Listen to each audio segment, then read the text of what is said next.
इसमें दी गई है। लेकिन आने वाले वक्त में आप लेट कर, आप सो करके आराम से लंबी दूरी का सफ़र तय कर पाएंगे। तो ये स्लीपर बेस्ड जो वंदे भारत ट्रेन है, इसको लेकर के संभवतः इसके प्रोडक्शन को लेकर के टेंडर अगले साल मार्च या अप्रैल में जारी किया जा सकता है। रेल मंत्रालय ये कोशिश कर रहा है, ये लक्ष्य लेकर के चल रहा है कि अगले साल अक्टूबर या नवंबर तक कम से कम पहली ऐसी वंदे भारत ट्रेन जिसमें स्लीपर क्लास मौजूद है उसको पटरियों पर दौड़ाया जा सके। और ये बहुत मुमकिन है कि दिल्ली मुंबई, दिल्ली चेन्नई जैसे जो लंबी दूरी का सेक्टर है जहां पर डिमांड भी ज़्यादा है, यहां पर पहली ट्रेन दौड़ाई जा सके ताकि लोगों को एक बेहतर अनुभव दिया जा सके। साथ ही साथ ये वंदे भारत ट्रेन जो कि 160 किलोमीटर प्रति घंटा से लेकर के 180 किलोमीटर प्रति घंटे की रफ्तार तक दौड़ने में सक्षम है।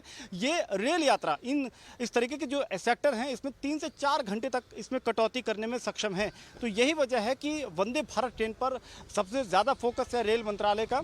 और अगली स्लीपर बेस्ड यानी कि जिसमें आप सो करके आराम से लेट करके सफ़र कर पाएंगे, ऐसी वंदे भारत ट्रेन के प्रोडक्शन जल्द शुरू होगा और संभवतः अगले साल अक्टूबर या नवंबर में आप इसमें यात्रा कर पाएंगे।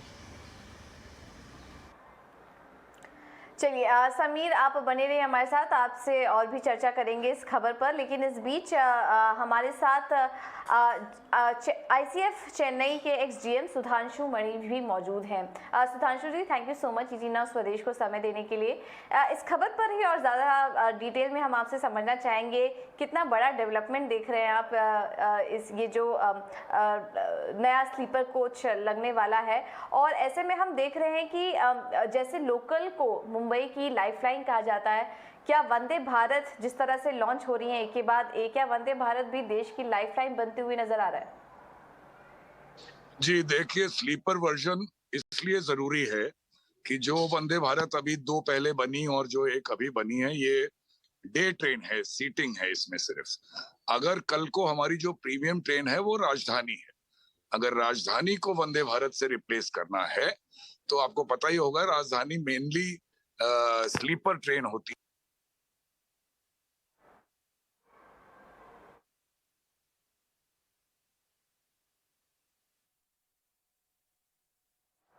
बिल्कुल, ठीक है। चलिए अब समीर दीक्षित भी हमारे साथ जुड़े हैं। समीर, आपसे भी समझना चाहेंगे, अब भारत का जो रेलवे है वो अब अपना नया रूप ले रहा है, जहां रफ्तार भी है और सुविधा भी। ऐसे में क्या ये सेमी हाई स्पीड ट्रेन, जिसे मिनी बुलेट ट्रेन भी कहा जा रहा है, रेलवे के लिए नया मील का पत्थर साबित होगा?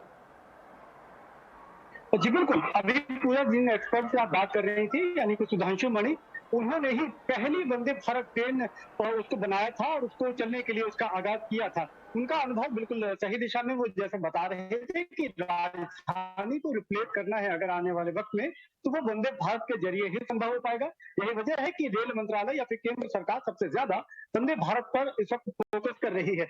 Chair car Vande Bharat train के नतीजे जबरदस्त रहे हैं और 75 ऐसी चेयर कार आधारित वंदे भारत ट्रेन को चलाया जाना है। मास प्रोडक्शन अक्टूबर से शुरू हो जाएगा, लेकिन वंदे भारत का अगला स्वरूप क्या होगा, वो स्लीपर कोच ही रहने वाला है।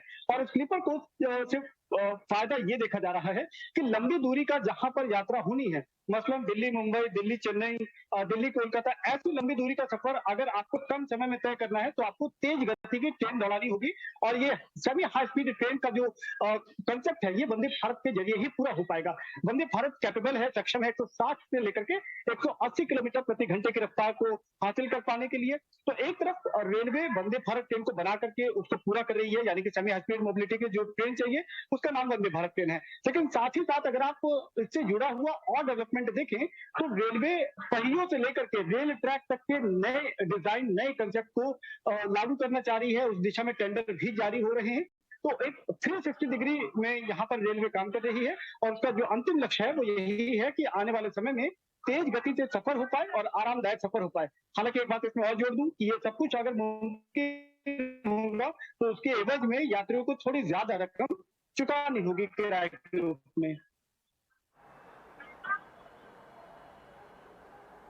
बिल्कुल, किराए की ही अगला सवाल उसी पर होगा मेरा, क्योंकि ये एक ऐसा सवाल है जो कि ट्रेन की कामयाबी को काफ़ी अहम करता है।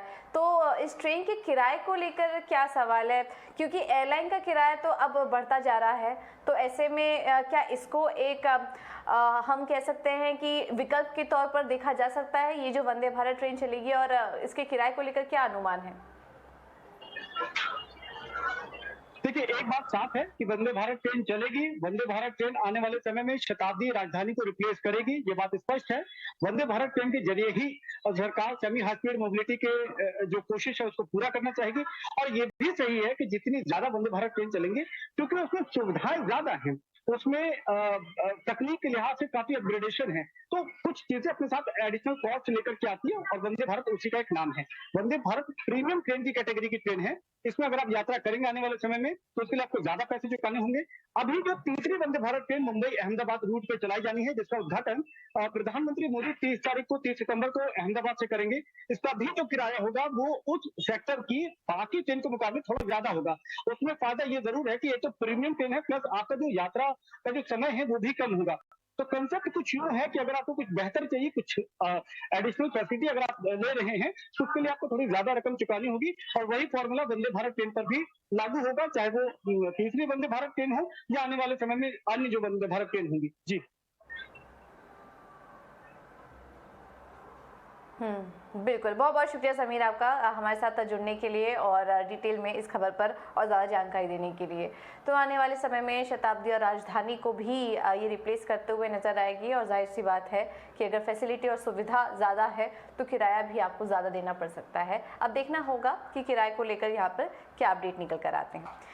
लेकिन चलिए अब आगे बढ़ते हैं और कुछ और भी खबरों का रुख करते हैं। और आज फोकस में था पावर सेक्टर भी। पावर सेक्टर को लेकर एक बड़ी खबर निकल कर आ रही है। सूत्रों के मुताबिक आरईसी की जो ओनरशिप है वो पावर ग्रिड को अब ट्रांसफर हो सकती है, और इसके चलते हमने देखा था कि आज पावर ग्रिड का शेयर अपने दिन के निचले स्तर पर कारोबार कर रहा था।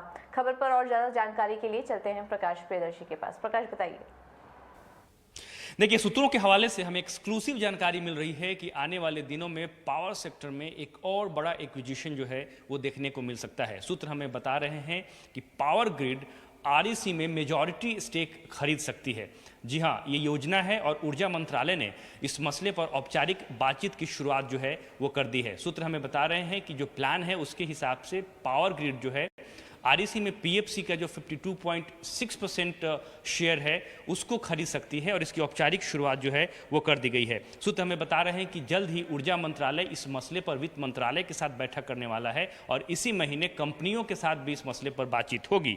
सूत्र हमें इस बात की भी जानकारी दे रहे हैं कि पावर मिनिस्ट्री का जो अपना असेसमेंट है और जो जानकारी मिली है उसके हिसाब से आरईसी और पीएफसी को अलग अलग करने से जो लेंडिंग कैपेसिटी है पावर सेक्टर में उसको बढ़ाने में मदद मिल सकती है, क्योंकि जैसा कि आपको पता है पीएफसी ने जब आरईसी को एक्वायर किया उसके बाद जो लेंडिंग कैपेसिटी है दोनों ही कंपनियों की वो प्रभावित हुई है, ऐसा ऊर्जा मंत्रालय का असेसमेंट है। लिहाजा पावर सेक्टर की ज़रूरतें बढ़ रही हैं फाइनेंसिंग के लिहाज से, उसको ध्यान में रखते हुए ये फैसला किया जा रहा है। जैसा कि आपको पता है कि 2019 में पीएफसी ने आरईसी में जो गवर्नमेंट का स्टेक था 52.6% उसका अधिग्रहण किया था करीब 14,000 करोड़ रुपए में। लेकिन एक्विजिशन से पहले जो कि पावर मिनिस्ट्री का मानना है दोनों ही कंपनियों की जो लैंडिंग कैपेसिटी थी वो सेपरेटली करीब 20 से 25% थी, लेकिन एक्विजिशन के बाद जो जानकारी मिल रही है उसके हिसाब से दोनों की जो कंबाइंड लैंडिंग कैपेसिटी है वो 25% के आसपास ही रह रही है। लिहाजा ये पावर सेक्टर के फाइनेंसिंग के हिसाब से ठीक नहीं है। इसी बात को ध्यान में रखते हुए ये योजना तैयार की जा रही है जिसकी औपचारिक शुरुआत कर दी गई है, और पावर मिनिस्ट्री का मानना है कि ये प्रोपोजिशन जो है दोनों ही कंपनियों के लिए बेहतर होगा। जहां पावर ग्रिड को आरईसी की तरफ से डिविडेंड का फायदा मिलेगा, वहीं पीएफसी आरईसी को अपने मार्केट शेयर बढ़ाने में भी मदद मिल पाएगी। बिल्कुल, तो चलिए शुरुआत इसकी कर दी गई है, लेकिन शेयर धारकों को ये कदम नहीं पसंद आया और आज हमने देखा कि स्टॉक में गिरावट भी देखने को मिली। अब देखना होगा कि आगे इसमें और किस तरह का अपडेट निकल कर आते हैं। चलिए अब आगे बढ़ते हैं, कुछ और भी खबर पर फोकस करते हैं और अब बात करते हैं टूरिज्म सेक्टर की। सरकार संसद के बजट सत्र से पहले नेशनल टूरिज्म पॉलिसी का ऐलान कर सकती है। कई टूरिस्ट सर्किट जिसमें अंबेडकर और हिमालयन सर्किट शामिल है, सरकार उन्हें लॉन्च कर प्रमोट करेगी। ज्यादा जानकारी के लिए चलते हैं हमारे सहयोगी प्रकाश प्रियदर्शी के पास। देखिए, सरकार टूरिज्म सेक्टर के विस्तार पर काफ़ी फोकस कर रही है और इसके लिए जो नेशनल टूरिज्म पॉलिसी है उसकी घोषणा सरकार जल्द कर सकती है। दरअसल हिमाचल प्रदेश में स्टेट टूरिज्म मिनिस्टर्स की एक बैठक चल रही है और उस बैठक में केंद्रीय टूरिज्म एंड कल्चर मिनिस्टर जी किशन रेड्डी ने इस बात की घोषणा की कि बजट सेशन से पहले जो नेशनल टूरिज्म पॉलिसी है उसकी घोषणा कर दी जाएगी। और इसका मकसद ये है कि देश में जो टूरिज्म प्लेसेस हैं उसको कैसे उसका विस्तार किया जाए, इंफ्रास्ट्रक्चर के लिहाज से उसको कैसे डेवलप किया जाए और जो पोटेंशियल एरियाज़ हैं उसको कैसे डेवलप किया जाए। टूरिज्म मंत्री ने ये भी कहा कि कई ऐसे सर्किट्स हैं जिनकी घोषणा की जाएगी, जिसमें अम्बेडकर सर्किट, हिमालयन सर्किट है, जिसको कि आने वाले दिनों में लॉन्च किया जाएगा और उसका प्रमोशन किया जाएगा। साथ ही साथ भारत को हाल ही में G20 की प्रेसिडेंसी मिली है, इसको भी इस्तेमाल करने की योजना तैयार की गई है और पूरी दुनिया को भारत के जो टूरिज्म स्पेस हैं, जो सेक्टर्स हैं, जो डेस्टिनेशंस हैं, उसको कैसे दिखाया जाए, उसके लिए G20 के प्लेटफॉर्म का इस्तेमाल किया जाएगा। साथ ही साथ कोविड की वजह से ये सेक्टर काफ़ी प्रभावित रहा है, लिहाजा इस बात को ध्यान में रखते हुए कि इस सेक्टर को जल्दी से जल्दी कोविड से बाहर निकाला जाए, जो फाइनेंशियल असिस्टेंस है उसको 31 मार्च 2023 तक बढ़ाने का फैसला किया गया है।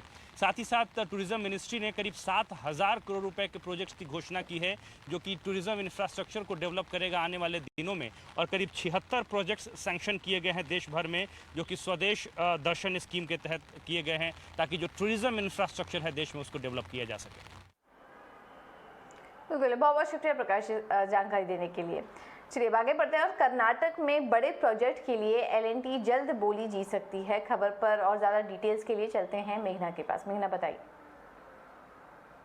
जी, जैसा कि हम जानते हैं 11 industrial corridor projects government develop कर रही है। उसमें से एक मेजर है एक चेन्नई बेंगलुरु इंडस्ट्रियल कॉरिडोर, जिसमें से टुमकुरू इंडस्ट्रियल एरिया में जो ट्रंक इंफ्रास्ट्रक्चर है वो डेवलप करने के लिए बिड्स बुलाए गए थे। जो अब सूत्र जानकारी दे रहे हैं कि L&T केवल एक कंपनी उभर के आया है जिसकी फाइनेंशियल बिड जो टेक्निकली क्वालिफाइड पाई गई है।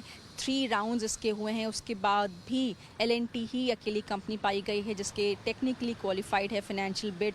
और जो सूत्र बता रहे हैं कि जो बिड का अमाउंट है लगभग 950 करोड़ के अराउंड है। और जो टुमकुरू इंडस्ट्रियल एरिया है जिसमें इनको इंफ्रास्ट्रक्चर डेवलप करना पड़ेगा वो 1600 एकड़ के करीब है। और ये भी सूत्र बता रहे हैं कि 1 महीने के अंदर अंदर ये प्रोजेक्ट का अवार्ड डिसाइड करके अनाउंस हो जाना चाहिए, जो कि मोस्ट लाइकली L&T को जाना चाहिए। अगर हम देखें कि इस एरिया में जो विनिंग बिडर होगा, इसको जो इंफ्रास्ट्रक्चर डेवलप करना पड़ेगा उसमें पूरा का पूरा रोड्स हैं, सीवेज प्लांट्स हैं, कॉमन एफ्लुएंट ट्रीटमेंट प्लांट्स हैं, और जो टेलीफोन के लाइंस हो गए, ब्रॉडबैंड के लाइंस हो गए, वो पूरा इंफ्रास्ट्रक्चर जो विनिंग बिडर होगा उसको डेवलप करनी पड़ेगी।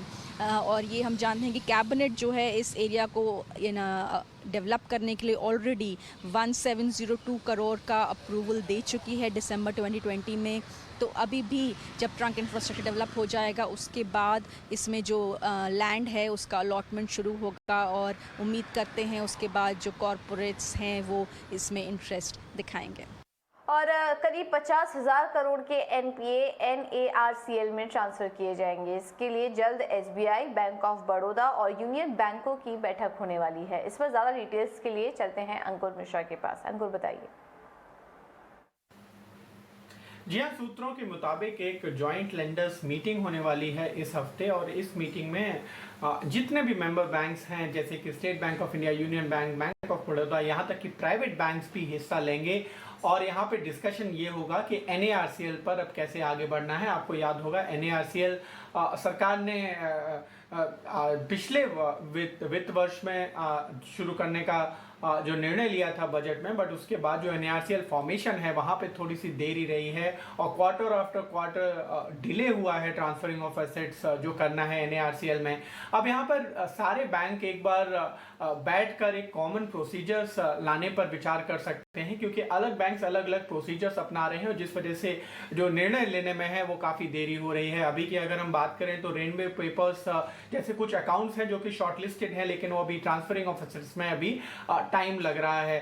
तो अब फैसला ये लेना है कि जो अकाउंट्स हैं जो करीब 50,000 करोड़ रुपए तक के हैं उनको कैसे शॉर्टलिस्ट करके ट्रांसफर किए जाए NARCL में, और जो एक रिजोल्यूशन कंपनी से जो NPAs को रिजॉल्व करने की जो सरकार की मंशा है, जो बैंकों को भी जिससे इससे सुविधा मिलेगी, उस पर कैसे आगे बढ़ा जाए।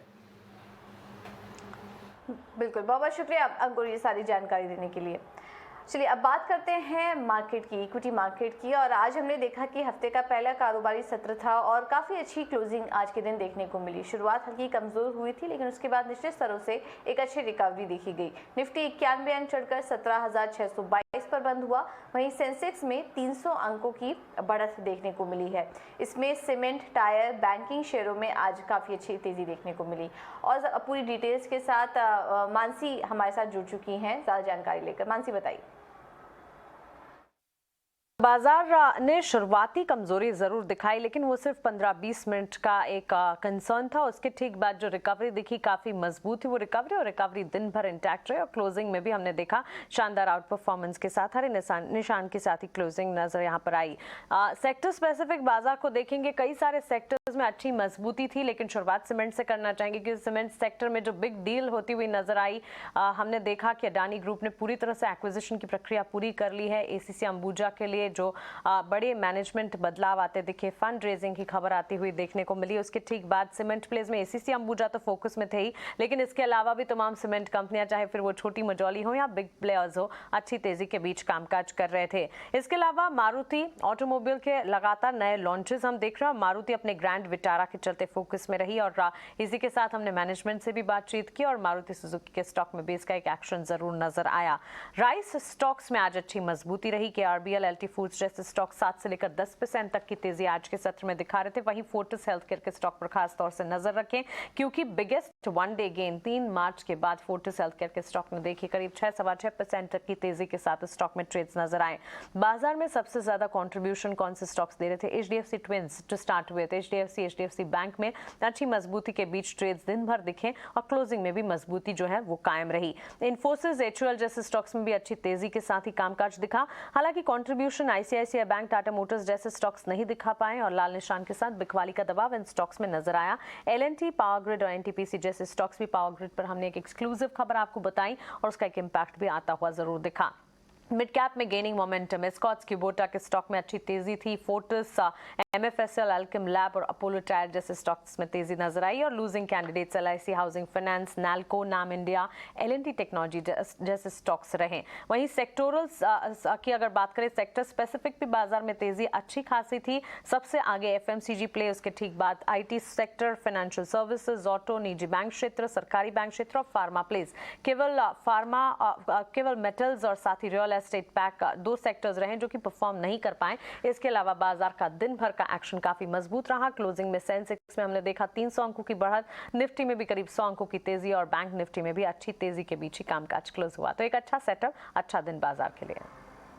बिल्कुल, बहुत बहुत शुक्रिया मानसी सारी जानकारी देने के लिए। लेकिन इस बीच मार्केट में एक्सपर्ट्स का क्या व्यू बन रहा है, मार्केट के दिग्गजों का क्या कहना है, ये भी हम आपको एक एक करके बता देते हैं। और कोटक एएमसी के सीआईओ हर्ष उपाध्याय का कहना है कि खराब ग्लोबल सेंटीमेंट की वजह से बाजार में उठापटक की आशंका बरकरार रहेगी। निवेशकों को इस समय कंज्यूमर फेसिंग सेक्टर में निवेश करने की जरूरत है।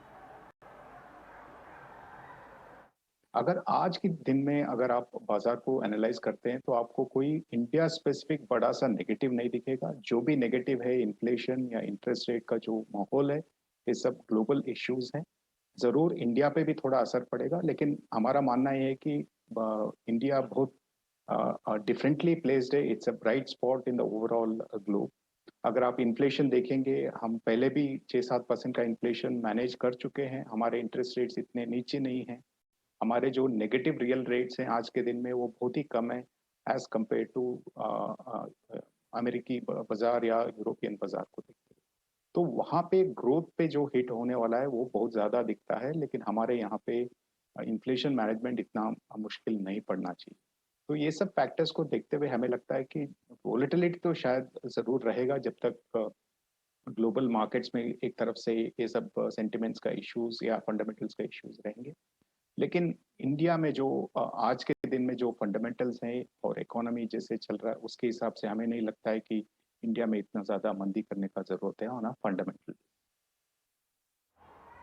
हमें लगता है कि इन्फ्लेशन का जो इश्यू है या प्राइसिंग पावर पे जो इशू है या प्रॉफिटेबिलिटी पे जो इश्यूज हैं वो शायद कंटिन्यू करेंगे, लेकिन डिमांड पे कोई ऐसा नेगेटिव असर आज के दिन में नहीं दिखाई दे रहा है। तो हमें लगता है कि सेल्स ग्रोथ तो ठीक ठाक ही रहेगा और प्रॉफिटेबिलिटी पे depending on company to company थोड़ा बहुत असर हो सकता है। वो भी हमें लगता है कि सितंबर क्वार्टर तक ही रहेगा और वहाँ के बाद जो इन्फ्लेशन में गिरावट हमें देखने को मिला है कमोडिटी इन्फ्लेशन में, उसका पॉजिटिव इम्पैक्ट भी रहेगा। तो यानी कि ये जो प्रॉफिटेबिलिटी जो हर्ट हो रहा है वो ट्रांजिएंट इश्यू है, हमें नहीं लगता है कि बहुत लंबी देर तक चलेगा। और जैसे आपने बताया कंज्यूमर फेसिंग कंपनीज के लिए तो डिमांड बहुत ही स्ट्रांग दिख रहा है, लेकिन हमें वैल्यूएशंस का भी ध्यान रखना चाहिए, सिर्फ डिमांड की नहीं।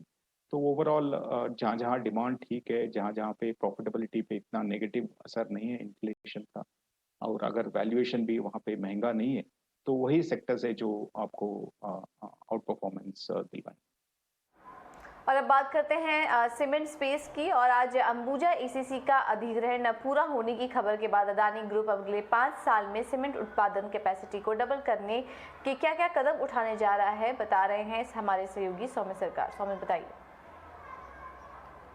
पूरा सीमेंट सेक्टर आज फोकस में है, क्योंकि अडानी ग्रुप ने कहा है कि वो अंबुजा एसीसी में करीब 20,000 करोड़ का फंड इन्फ्यूजन करेगी। उसी के साथ उन्होंने ये भी कहा है कि इस कैपेसिटी को वो डबल करना चाहते हैं अगले 5 साल में। अब एनालिस्ट के हिसाब से अंबुजा एसीसी एक वॉर चेस्ट बिल्ड कर रहा है मार्केट लीडर बनने के लिए, और ऐसे टाइम पे एक्विजिशंस काफ़ी फोकस में रहते हैं, और इसलिए मॉर्गन स्टैनली ने एक लिस्ट निकाला है पोटेंशियल M&A टारगेट्स का अंबुजा एसीसी के लिए। अब पहले पॉसिबिलिटी में वो ये कहते हैं कि जो फंड इन्फ्यूजन हो रहा है 20,000 करोड़ का, अगर इससे ऑर्गेनिक एक्सपेंशन किया गया तो इंडस्ट्री के लिए ये नेगेटिव होगा, क्योंकि जो कैपेसिटी यूटिलाइजेशन है इंडस्ट्री का वो इम्प्रूव नहीं होगा। अब ये फंड इन्फ्यूजन का अगर 50% एक्विजिशन के लिए रखा जाता है और 50% ऑर्गेनिक एक्सपेंशन के लिए रखा जाता है तो वो रिलेटिवली न्यूट्रल रहेगा इंडस्ट्री के लिए। बट अगर 100% फंड इन्फ्यूजन जो है वो एक्विजिशन के लिए लगाया जाता है तो इंडस्ट्री के लिए वो काफ़ी पॉजिटिव हो सकता है, क्योंकि जो यूटिलाइजेशन लेवल्स है वो 73% पे चले जाएंगे 65% से। और इसीलिए उन्होंने काफ़ी सारे मिड और स्मॉल कैप कंपनीज को लिस्ट आउट किया है जो अंबुजा एसीसी शायद अक्वायर कर सके। अब कुछ दिन पहले हमने केशोराम इंडस्ट्रीज़ को हाईलाइट किया था, क्योंकि हमें अच्छी खासी अपमूव दिख रही थी शेयर प्राइजेस में, और ये एक पॉसिबिलिटी हो सकता है उसके पीछे। अब मॉर्गन स्टैनली ने भी अपने लिस्ट में केशोराम इंडस्ट्रीज़ को हाईलाइट किया है। उसी के साथ नोवोको, विस्तास, रैमको सीमेंट, जेके सीमेंट, इंडिया सीमेंट, जेके लक्ष्मी सीमेंट, ओरिएंट, सागर, हाइडलबर्ग, संघी और स्टार सीमेंट, सारे मिड कैप और स्मॉल कैप सीमेंट कंपनीज को मॉर्गन स्टैनली ने लिस्ट आउट किया है जो पोटेंशियल M&A टारगेट्स हो सकते हैं अंबुजा एसीसी के लिए। बहुत बहुत शुक्रिया सौमित, सारी जानकारी देने के लिए। लेकिन इस अधिग्रहण के बाद अदानी ग्रुप के चेयरमैन गौतम अदानी ने कहा कि सीमेंट सेक्टर में ग्रोथ के काफ़ी मौके हैं, इसलिए हमने दोनों कंपनियों का अधिग्रहण किया। While India is the second largest producer of cement in the world, our per capita consumption is just 250 kilo compared to 1600 kilos of China. This is almost 7x headroom for growth.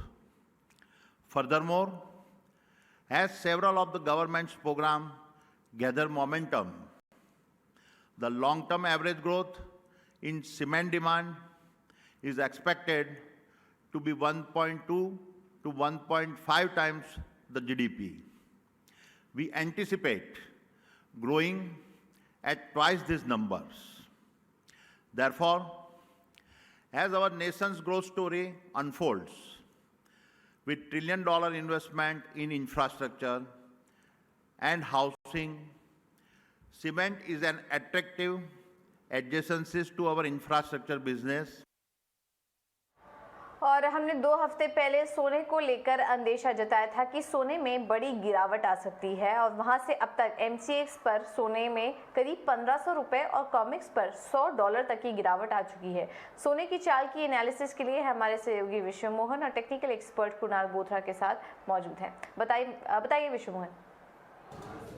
देखिए, हमारे साथ हमारे technical expert Kunal जी हैं, लेकिन उससे पहले कुणाल जी, सबसे पहले बधाई। आपने सबसे पहले अंदेशा जताया था कि गोल्ड 40,000 तक जा सकता है, हालांकि आपने जब 2 सितंबर को आपसे बात हुई थी और उस समय भाव 50,500 के आसपास थे, अब 49,000 के आसपास आ गया है। 1,500 रुपए MCX पर और करीब करीब $100 कॉमेक्स पर भाव नीचे आ चुका है। और जिस तरह के माहौल ग्लोबली बन रहे हैं, लगातार सोने को लेकर निगेटिव माहौल बन रहा है, चाहे वो फेड की बैठक को लेकर हो या बाकी सेंट्रल बैंक, सबका रुख सख्त है। सबका अभी एक ही फोकस है कि महंगाई को कम किया जाए। और फेड से अब ऐसी भी चिंताएं बढ़ गई है, 3% नहीं, 0.75% नहीं, बल्कि 1% ब्याज दरें यहाँ पर बढ़ाई जा सकती है, ये चिंता है। और दूसरी तरफ हाजिर में यहाँ पर पितृपक्ष चल रहा है, इसलिए घरेलू बाजार में हाजिर में डिमांड कम है।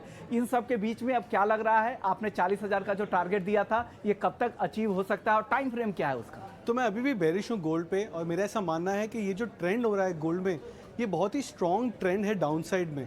तो पहला जो मैंने 2 सितंबर को भी मैंने कही थी आपसे कि एक कोरिलेशन जो होता है गोल्ड का, जो इन्फ्लेशन रिलेटेड, गोल्ड की जो मेजर मूवमेंट जो प्रीमाइस होती है वो होती है इन्फ्लेशन हेज।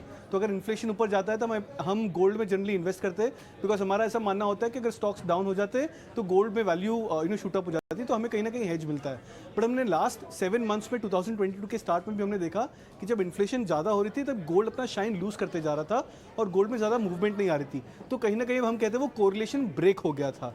अब कोरिलेशन ब्रेक होने के बाद हम देख रहे हैं कि चार्ट्स में भी ब्रेक डाउन आ गया है, गोल्ड के चार्ट्स में भी। तो ये बहुत बड़ा इंडिकेशन है कि ये शॉर्ट टर्म ट्रेंड नहीं है, ये बहुत बड़ा इंडिकेशन है कि नया ट्रेंड चालू हो रहा है गोल्ड में, जो शायद इस एसेट क्लास को और ज़्यादा करेक्शन कर सकता है। तो मेरा ऐसा मानना है कि आने वाले 1 से 1.5 साल में गोल्ड 40,000 का लेवल्स टच कर सकता है। ओके, यानी एक लॉन्ग टर्म टाइम फ्रेम इन्होंने बताया कि 1 से 1.5 साल में 40,000 तक सोना आ सकता है। हो सकते हैं कि कुछ अपमूव बीच में आपको दिखे, लेकिन वहां पर भी आपके लिए बेचने का भी मौका हो सकता है, क्योंकि लग रहा है 1 से 1.5 साल में कुणाल जी को लग रहा है कि 40,000 तक गोल्ड का भाव आ सकता है।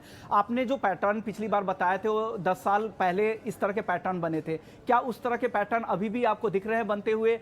अब 2022 में हैं हम तो। जी हाँ, एग्जैक्टली सेम। तो वो टाइम में जो चार्ट्स में पैटर्न बने थे, 2010-11 की बात कर रहा हूँ मैं, तब गोल्ड में डबल टॉप हुआ था।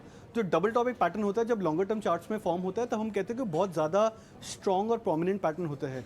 उसके साथ में जब हम कहते हैं कि अगर उसका जो एक जोड़ीदार इंडिकेटर है RSI, अगर उसमें एक रिलेटिव वीकनेस आ जाती है या एक फर्स्ट वीकनेस की इंडिकेशन आती है, तब हम कहते हैं कि डबल कन्फर्मेशन हो गया।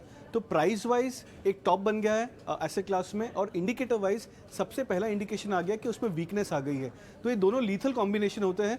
जब ऐसे स्टॉक्स या एसेट क्लास में किसी भी कमोडिटीज़ में बनता है, तब हम कहते हैं कि कमोडिटी का साइकिल पूरा टर्न हो गया है और वो एक एसेट क्लास जो है वो मेजर डाउन ट्रेंड में जा सकता है, जो कि गोल्ड के चार्ट्स में एविडेंट हो रहा है। ओके, तो यानी कुणाल जी की एक बेहतरीन एनालिसिस, उनको लग रहा है कि 1 से 1.5 साल यानी जो लॉन्ग टर्म का जो ट्रेंड लाइन है वो यहाँ पर काफ़ी वीक दिख रहा है, और आने वाले समय में 40,000 तक भी गोल्ड के जाने की चिंता यहाँ पर दिख रही है कुणाल जी को। चलिए अब रुक करते हैं कुछ राजनीतिक गलियारों का। पंजाब के पूर्व मुख्यमंत्री कैप्टन अमरिंदर सिंह के सदस्यता ग्रहण के साथ ही उनकी पार्टी पंजाब लोक कांग्रेस का बीजेपी में विलय हो गया है। नई दिल्ली स्थित बीजेपी कार्यालय में कैप्टन अमरिंदर सिंह ने केंद्रीय कृषि मंत्री नरेंद्र सिंह तोमर की मौजूदगी में बीजेपी की सदस्यता ली। वहीं कैप्टन अमरिंदर के अलावा उनके बेटे रणिंदर सिंह, बेटी जयेंद्र कौर, मुक्तसर की पूर्व विधायक करण कौर बराड़ और भादौड़ से पूर्व विधायक निर्मल सिंह ने भी बीजेपी के साथ नई पारी का बिगुल बजा दिया है। उनका भी पार्टी की एक तो बड़ी खुशी हुई बीजेपी को ज्वाइन करके, और हम अच्छा ठीक दोनों पार्टीज, अब तो हम एक ही पार्टी बन गए हैं और पंजाब के लिए काम करेंगे। और मेरा ख्याल जब हम इतना मजबूत हो गए हैं तो अच्छा ही होगा पंजाब के लिए। मेरे को बहुत अच्छा महसूस हो रहा है, और मैं समझ रहा हूँ कि इसके साथ हम योगदान जो पंजाब के लिए अपने सूबे के, देखिए हम सूबे के सेंट्रिक सोच वाले हैं, हम पंजाब की सोच के साथ हैं, लेकिन भारतीय सोच भी, नेशनलिस्ट सोच भी जो है हमारे लीडर साहिबान की सिद्ध है। तो हम सोचते हैं कि इन दोनों चीज़ों को कंबाइन करके इकोनॉमिक बेनिफिट जो पंजाब को ला सकते हैं, जो तब्दीली ला सकते हैं रोजगार के लिए, वो यहीं से आ सकती है। देख लिया हमने वहाँ स्टेट की तरफ से क्या उनके रिसोर्सेज हैं, क्या नहीं है। GST अब अगले साल खत्म हो जाएगी तो आपके पास तो स्टेट के पास तो बजटरी रिसोर्स ही नहीं बचेगा कुछ। और कभी पंजाब में कांग्रेस का दूसरा बन चुके कैप्टन अमरिंदर सिंह की बीजेपी में एंट्री हो चुकी है, वहीं दूसरी तरफ कांग्रेस में पार्टी अध्यक्ष के चुनाव को लेकर कलह थम नहीं रही। अब तक 5 राज्यों की प्रदेश कांग्रेस कमेटी राहुल गांधी से पार्टी अध्यक्ष पद संभालने की मांग वाला प्रस्ताव पास कर चुकी है। रणनीति यह है कि अगर राहुल गांधी मान जाते हैं तो अगले महीने होने वाले चुनाव में वोटिंग की नौबत शायद ही आए। लेकिन दूसरी तरफ पार्टी में सुधारों की मांग भी तेज हो रही है। पार्टी के युवा कार्यकर्ता पार्टी में सुधारों की मांग कर रहे हैं। सांसद शशि थरूर ने इसका समर्थन किया है। थरूर के चुनाव लड़ने की चर्चाएं तेज हैं। शशि थरूर और दीपेंद्र हुड्डा समेत कुछ कांग्रेसी नेताओं ने आज सोनिया गांधी से मुलाकात भी की। चुनाव मात्र बहाना है, राहुल की ताजपोशी फिर से कराना है। ये बात आज स्पष्ट हो चुकी है जब प्रदेश के बाद प्रदेश राहुल गांधी की अध्यक्ष के रूप में वापसी चाहता है और चिदम्बरम जी कहते हैं कि चाहे अध्यक्ष कोई भी हो, राहुल गांधी की जगह प्री एमिनेंट होगी। दरअसल ये परिवार की जगह पार्टी में परमानेंट होगी। ये बात आज इसकी पुष्टि हो चुकी है और कांग्रेस पार्टी नहीं बल्कि एक पारिवारिक फर्म है, एक स्पेशल पर्पस व्हीकल है एक परिवार का, ये भी स्पष्ट हो चुका है। वहीं कांग्रेस अध्यक्ष के चुनाव को लेकर बीजेपी कांग्रेस पर निशाना साध रही है। बीजेपी प्रवक्ता शहजाद पूनावाला ने तंज कसते हुए कहा कि चुनाव तो बस एक बहाना है, राहुल की ताजपोशी भी कराना है। वहीं इधर यूपी विधानसभा के मॉनसून सत्र का आगाज हुआ तो दूसरी ओर सपा ने सड़क पर कानून व्यवस्था, महंगाई जैसे मुद्दों को लेकर योगी सरकार को घेरने का मूड बना लिया है। सपा के राष्ट्रीय अध्यक्ष और पूर्व सीएम अखिलेश यादव की अगुवाई में सभी एमएलए और एमएलसी ने पार्टी कार्यालय से विधान भवन तक पैदल मार्च निकाला, जिसके बाद पुलिस ने बैरिकेडिंग लगाकर सपा कार्यकर्ताओं की यात्रा रोकी तो सभी एमएलए और एमएलसी ने सड़क पर बैठकर धरना शुरू कर दिया।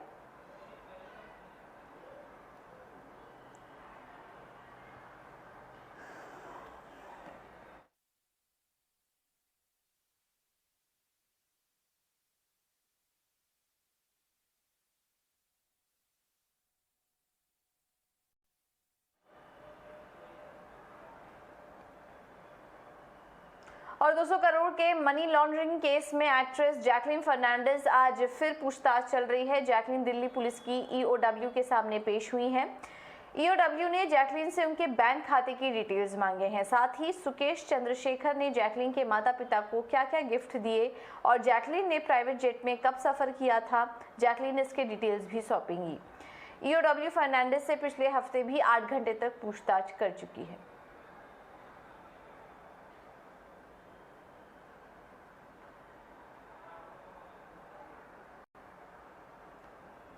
और अब बात करते हैं देश की नई राष्ट्रीय लॉजिस्टिक्स नीति की, जिसको लेकर पेश है स्वदेश विशेष।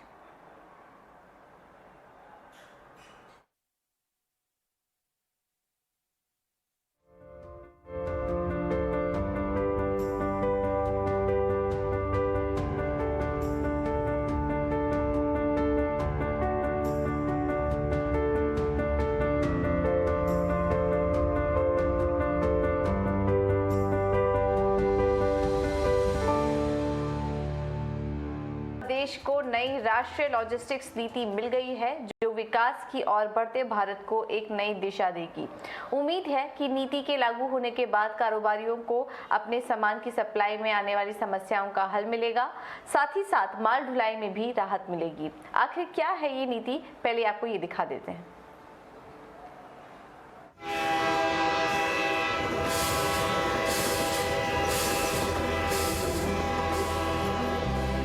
आज़ादी के वक्त देश में माल ढुलाई के लिए ट्रेन का काफी इस्तेमाल होता था, लेकिन वक्त के साथ साथ सड़कें बनती गई और रेल लाइनों का उपयोग सामान की सप्लाई में घटता चला गया,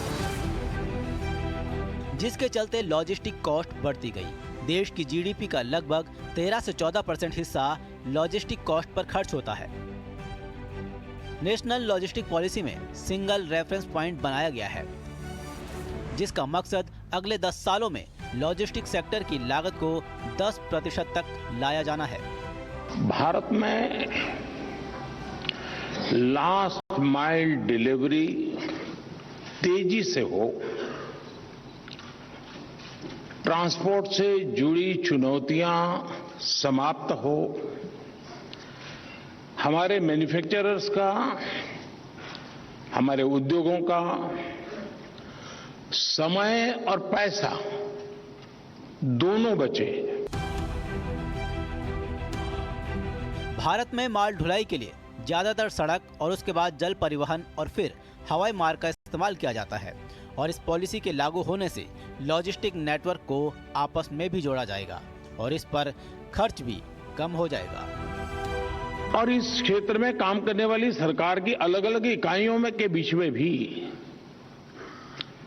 एक समन्वय स्थापित होगा,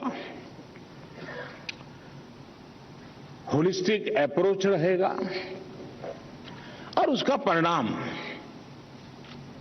हम जो गति चाहते हैं उस गति को मिलेगा। लॉजिस्टिक के खर्च के मामले में जर्मनी नंबर 1 है, यानी वो माल ढुलाई में सबसे कम खर्च करता है, जबकि लॉजिस्टिक खर्च के मामले में भारत 44वें स्थान पर है। देश में 10,000 से ज्यादा प्रोडक्ट्स का लॉजिस्टिक कारोबार लगभग 160 अरब डॉलर का है।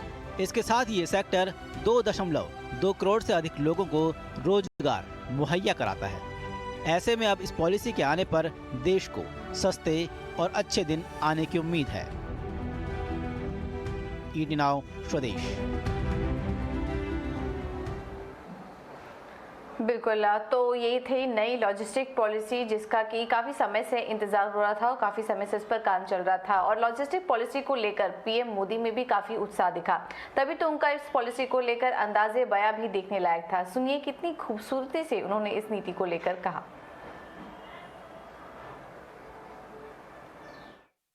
आज प्रातः चीता छोड़ना और शाम को लॉजिस्टिक पॉलिसी का कोई मेल तो है ही जी, क्योंकि हम भी चाहते हैं कि लगेज एक जगह से दूसरी जगह पर चीते की स्पीड से जाए।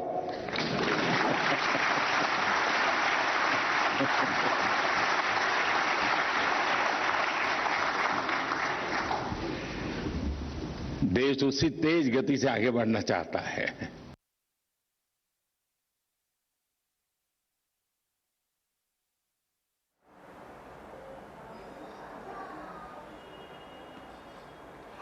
बिल्कुल, और लॉजिस्टिक को सस्ता और आसान बनाने के लिए सरकार ने भारत की पहली लॉजिस्टिक पॉलिसी को लॉन्च भी कर दिया है।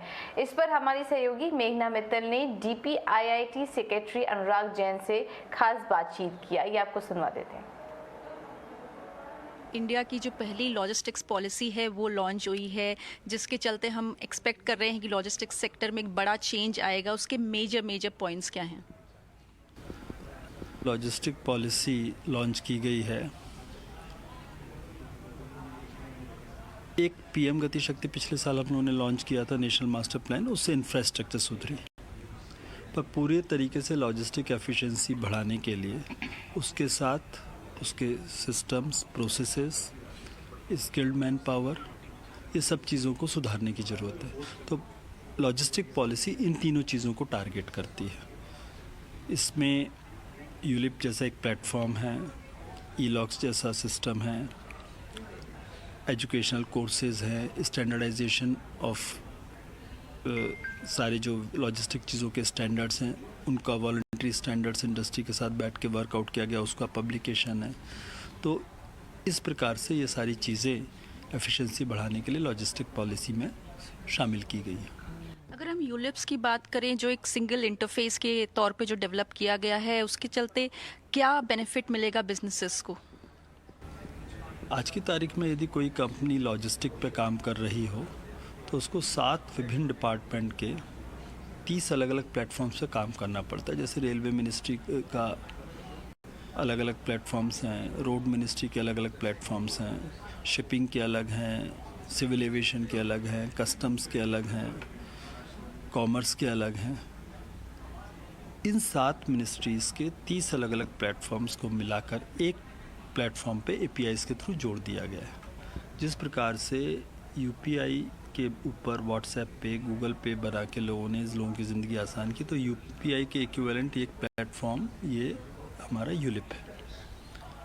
इसके ऊपर लोग यूज़ केस बना सकते हैं और एक ही कागज़ के साथ आप पूरी ट्रैकिंग कर सकते हैं। यदि आपको आज अपने ट्रक के ऊपर कंटेनर से रेलवे के ऊपर गया, रेलवे से आगे शिप के ऊपर गया, आपको अलग अलग हर सिस्टम पे जाके ट्रैक करना पड़ता है। यूलिप के माध्यम से आप एक ही सिस्टम से ट्रैक कर सकते हैं। इसी प्रकार से अभी किसी व्यक्ति को, आज कोई मैन्युफैक्चरर को 50 ट्रक हायर करने हैं, तो वो जो 50 ट्रक हैं हायर करने के लिए उसे देखना है कि ट्रक उसके ठीक हालत में है कि नहीं, उनके ड्राइवर्स के लाइसेंसेस ठीक है कि नहीं, उसको 50 बार ट्रक का 50 बार ड्राइवर का हिसाब जाके वाहन और उस पर देखना पड़ेगा, ट्रक के उसके लाइसेंस की स्थिति के लिए, सारथी पे और वाहन पे। अब ये सिस्टम यूलिप के थ्रू वो यदि सारे को एक्सेल शीट में एक साथ लेके डाल देगा तो 50 ट्रक 50 ड्राइवर की पूरी हिस्ट्री, कि उनका लाइसेंस एक्सपायर तो नहीं है, उसकी इंश्योरेंस तो पूरी है, उसकी फिटनेस कब हुई, उसका पॉल्यूशन चेक कब हुआ, उसको एक साथ देखने को मिल जाएगा। और यदि कोई चीज़ ठीक नहीं होगी, उसे लाल कलर में दिख जाएगी, तो वो अपने आप ट्रांसपोर्टर के साथ कह सकता है कि इस ट्रक को आप बदलिए। तो इस प्रकार से उसकी ज़िंदगी आसान होगी। इंडिया की जो लॉजिस्टिक्स कॉस्ट है अभी भी काफ़ी हाई है, अलग बाकी कंट्रीज से कंपेयर करें तो, जिससे एक्सपोर्ट्स पर भी थोड़ा काफ़ी प्रभाव पड़ता है। इस लॉजिस्टिक्स पॉलिसी के चलते हम वो लॉजिस्टिक्स कॉस्ट कितना रिड्यूस करने का टारगेट रख रहे हैं? इस समय लोगों के स्टडीज से माना जाता है कि इंडिया की लॉजिस्टिक कॉस्ट 13-14% है, ग्लोबल स्टैंडर्ड करीब 8% है। हम लोगों ने पॉलिसी में अपना जो स्टेटमेंट रखा है कि हमें इसे ग्लोबल बेंचमार्क तक पहुंचाना है। कुल मिला के जब लॉजिस्टिक कॉस्ट की बात होती है, इसके 4 कंपोनेंट्स होते हैं: ट्रांसपोर्टेशन, वेयरहाउसिंग, इन्वेंट्री और एडमिनिस्ट्रेटिव कॉस्ट। हर आइटम को अलग अलग टारगेट किया जा रहा है कि इसकी कॉस्ट कैसे कम की जाएगी। तो जब चारों आइटम में जो अलग अलग टारगेटिंग होएगी तो हमारी विश्वास है कि इसको हम 2030 तक ग्लोबल स्टैंडर्ड पर ले आएंगे। प्राइम मिनिस्टर ने ये कहा कि इस लॉजिस्टिक्स पॉलिसी के बाद वो एक्सपेक्ट कर रहे हैं कि चीता की स्पीड पे ट्रांसपोर्ट होगा आने वाले समय में। तो इसके चलते क्या प्रभाव आप देख रहे हैं, जो समय हम सेव कर पाएंगे लॉजिस्टिक्स पॉलिसी के चलते? जब एफिशिएंसी बढ़ेगी तो समय बचेगा। कई जगह आपने देखा होगा बॉटलनेक्स होती हैं, क्रिटिकल इंफ्रास्ट्रक्चर गैप्स होते हैं। लॉजिस्टिक पॉलिसी में जो नेशनल मास्टर प्लान के तहत हम लोग काम कर रहे हैं, उसमें क्रिटिकल इंफ्रास्ट्रक्चर गैप्स आइडेंटिफाई होते हैं, जैसे कि शिप के पोर्ट पे last mile connectivity, first mile connectivity manufacturer and पर। यदि 1000 किलोमीटर की लाइन में 100 किलोमीटर की लाइन सिंगल लेन है, तो अभी देखा गया इस प्रकार का जो एक प्रोजेक्ट आइडेंटिफाई हुआ, दिन में वहां जाने की स्पीड 15 रेक बढ़ जाएगी। वो केवल बीच का एक मिसिंग लिंक को डबल लेन करना है। तो इस प्रकार से क्रिटिकल इंफ्रास्ट्रक्चर गैप्स आइडेंटिफाई किए गए, उन प्रोजेक्ट्स को प्राथमिकता पर सैंक्शन किया जा रहा है। इसी प्रकार से एफिशिएंसी में टर्न अराउंड टाइम, अब ट्रक एक तरफ से भरा हुआ जाता है, दूसरी तरफ से खाली आता है। अब यदि विजिबिलिटी होएगी, जैसा कि यूलिप के थ्रू लोगों को दिख रहा है और लोगों ने अपने यूज केसेस बनाए, हीट मैप्स दिखाएं, तो ट्रक ए से बी गया, भर के वापस उसे बी से ए खाली आना था, उसे दिख रहा है कि बगल में सी जगह पे लोड उठा सकता है, तो सी से होके आएगा। तो सी के लिए भी सस्ता पड़ेगा, टाइम हो जाए, क्योंकि हो सकता है कि अलग ट्रक दूसरी तरफ से आना हो, तो एफिशिएंसी आएगी, टाइम बचेगा। तो इस प्रकार से ये अलग अलग चीज़ों में, इंफ्रास्ट्रक्चर में इम्प्रूवमेंट होने से, सिस्टम्स में इम्प्रूवमेंट होने से, आदमी को जो टर्न अराउंड टाइम शिपिंग में, जब विजिबिलिटी होती है तो हर चीज़ की मॉनिटरिंग होनी शुरू हो जाती है। तो जैसे आपने सुना होगा कि शिपिंग में जो टर्न अराउंड टाइम था कंटेनर का, वो 44 आवर्स था, 44 घंटे, वो कम होकर 26 घंटे हो गया। वो ये जो छोटे छोटे परिवर्तन होते हैं सिस्टम में, चीज़ों को डिजिटलाइज करने से, कंटेनराइज करने से, उस पर RFID टैग लगा के मॉनिटर करने से, ऑटोमेट करने से, तो वो सारी चीज़ें इस पॉलिसी के तहत और तेजी से की जाएंगी, जिनका काम पहले से प्रारंभ हो गया था, जो उदाहरण दिया गया। तो इन सब की वजह से कॉस्ट भी कम होगी, एफिशिएंसी भी बढ़ेगी, टाइम भी कम लगेगा।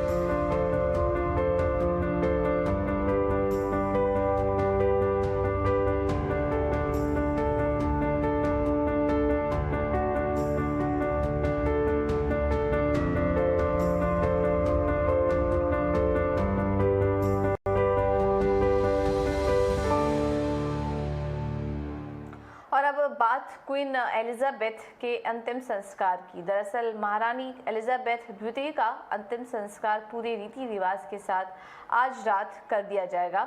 भारतीय समय के मुताबिक दोपहर 3:30 बजे से शाही परंपराओं के अनुसार वेस्टमिंस्टर एबे में स्टेट फ्यूनरल शुरू हो चुका है। इस दौरान महारानी के सम्मान में मिलिट्री की परेड का भी आयोजन किया गया। दरअसल स्कॉटलैंड में 8 सितंबर को 96 साल की उम्र में महारानी ने अंतिम सांस ली थी। बता दें कि महारानी एलिजाबेथ द्वितीय के अंतिम संस्कार में शामिल होने राष्ट्रपति द्रौपदी मुर्मू भी लंदन पहुंची हैं।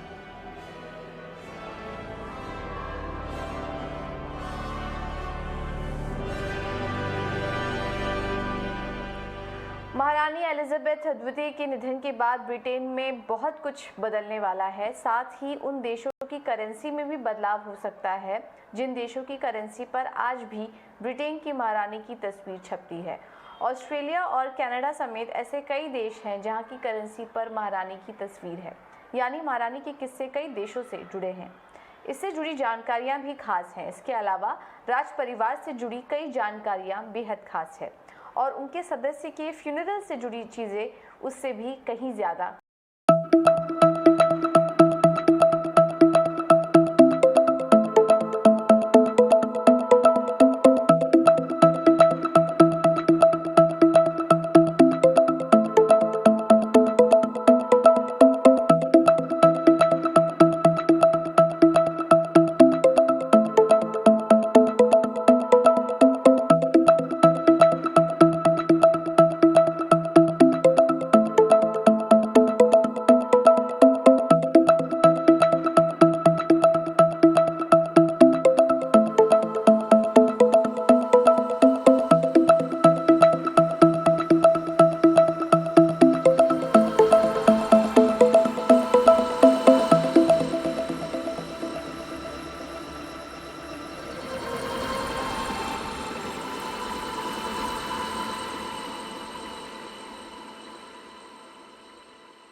सबसे ऊपरी क्रॉस के केंद्र में स्थित है, जिसे सेंट एडवर्ड द कॉन्फेसर द्वारा एक अंगूठी में पहना गया था और 1163 में उनकी कब्र से निकाला गया।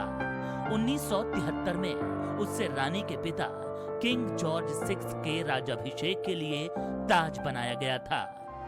क्रीमेशन सेरेमनी में दूसरी खास चीज है फूल। शाही मुकुट के बगल में फूलों की माला रखी है।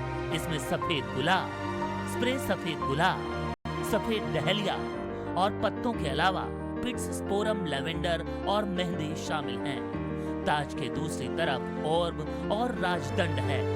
दोनों की तारीख 1661 की है।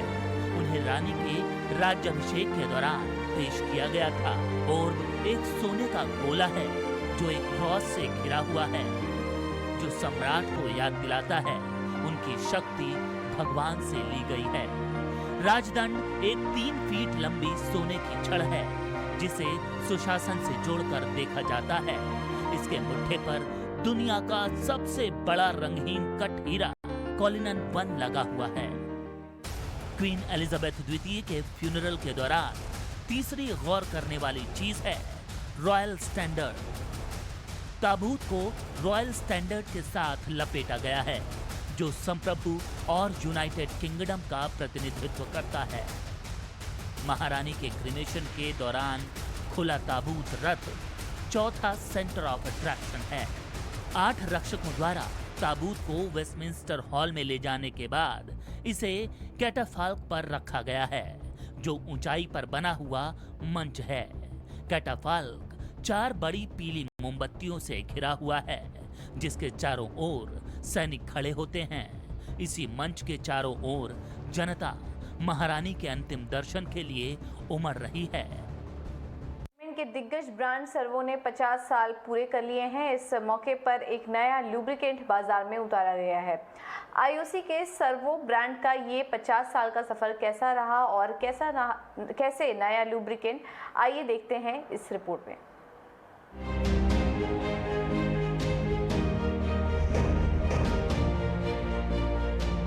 इंडियन ऑयल यानी आईओसी ने सर्वो ब्रांड के 50 साल पूरे होने के मौके पर नया लुब्रिकेंट सर्वो 40 एक्स्ट्रा बाजार में उतारा है। एक शानदार इवेंट में नए प्रोडक्ट को लॉन्च किया बॉलीवुड स्टार और कंपनी के ब्रांड एम्बेसडर जॉन एब्राहम ने। We launched 10W30, which is a fantastic variant, and I'm really proud to be associated with the Indian Oil IOC. I'd like to call myself an IOCian.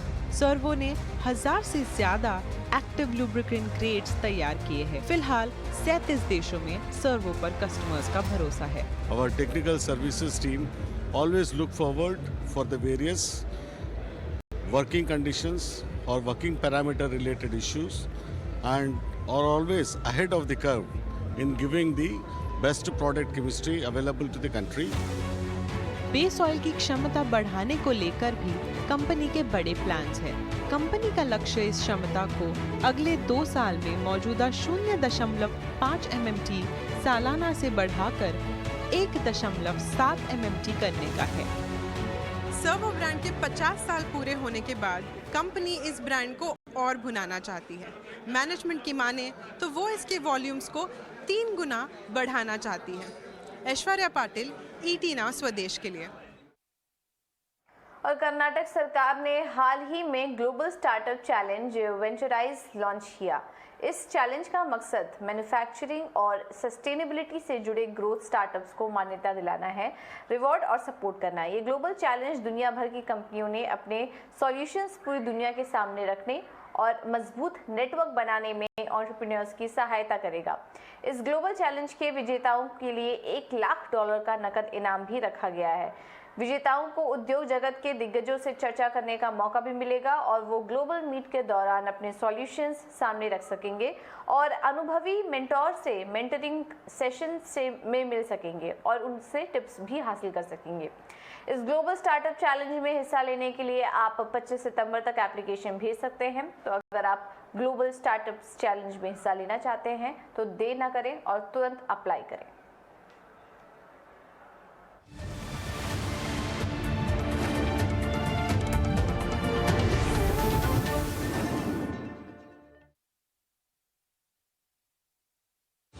Co-powered by 5paisa.com. Investing made easy and rewarding.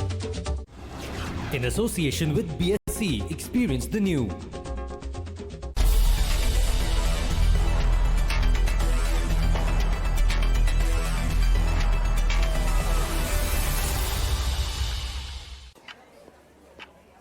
Update हुआ क्या? नहीं, अभी भी नहीं हुआ? नहीं यार। होगा स्क्वायर ऑफ मेरे ऑप्शन ट्रेड्स। हो गया, मार्केट बंद। स्विच टू 5 पैसा ना, इसके लाइटनिंग फास्ट ट्रेडिंग से ऑर्डर्स तुरंत कंफर्म हो जाते हैं। वाओ, इसका मतलब no waiting for updating. Exactly, ऐसे करते हैं ऑप्शन ट्रेडिंग। सिक्योरिटीज मार्केट में निवेश बाजार जोखिमों के अधीन होता है। निवेश करने से पहले कृपया सभी दस्तावेजों को ध्यान से पढ़ लें। वर्षों का है हमारा और आपका ये साथ, कैसे दूर रह सकते थे आपसे। जी नमस्कार, आपने याद किया और लीजिए हम फिर हाजिर हैं आपका राशिफल बताने, ग्रह नक्षत्रों